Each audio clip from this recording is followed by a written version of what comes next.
உண்மையாக்கினாய் உன் கிரிட்டிக்ஸை பொய்யாக்கினாய் அதற்கு DRS நகை சூட்டினாய் உனை விட ஒரு தலைவன் இல்லை தலை திமிர் இறைவன் பிள்ளை நிகழ்பட இதில் எழுதவில்லை உனக்கு நிகரில்லையே சென்னையின் சிங்கம் அவன்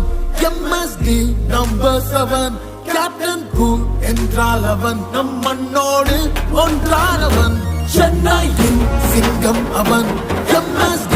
நம்பர் 7 கேப்டன் கூல் என்றால் அவன் நம்மோடு ஒன்றான